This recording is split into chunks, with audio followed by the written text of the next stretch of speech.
सिंध तरक्की पसंद पार्टी के मरकजी कॉल पर एहतजाज। सिंध बलोचिस्तान के बॉर्डर पर धरना। सिंधु दरिया से इनकामी तौर पर निकाले जाने वाले 6 कैनालों के खिलाफ एहतजाज। एसटीपी के कारकुनों की जानिब से एसटीपी ऑफिस से रैली निकाली गई। इस हवाले से मुजाहिरीन का कहना था कि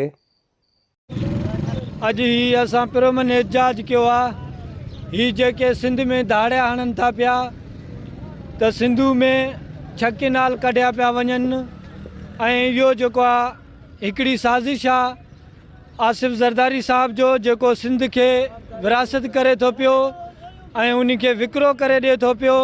जेको इहो कैनाल जा बिल पेश थिया आहिनि उन हवाले सां कंहिंखे ख़बर ई न आहे, कंहिं सिंध कॉम्परस्ट खे ख़बर ई न आहे। इहो सिंध में पाणी सिंध जो हक़ पाणी पंजाब के ॾिनो थो वञे थो। हाणे ॾिसो 50 लाख एकड़ ज़मीन सिंध में गैराबाद आहे जंहिंमें जेको आहे पाणी मुसलसिल पुॼी नथो सघे। उन जे हवाले सां इहे पाणी वरी जेको आहे पंजाब खे ॾिनो थो पियो वञे, उहो बिल मंज़ूर असांखे न मंज़ूर आहे। असां सख़्तु लफ़्ज़नि में मज़ामत कयूं था पिया।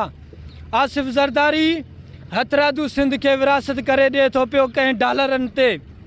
इहो कॾहिं बि असां मंज़ूर न आहे असांखे। हे 6 कैनाल असांजे 6 कैनाल कढियो वञे थो सिंधु दरिया खां। आवाम असांजो सिंध जे हक़ खे हणे थो। सिंधु दरिया जो 6 करोड़ आवाम खे पाणी जे लाइ हिन महिल बि पाणी असांखे न आहे। असांखे जो मजबूर कनि था पाणी न आहे त असां छा कंदासीं। आप सिंध दरिया पानी से बदल आ।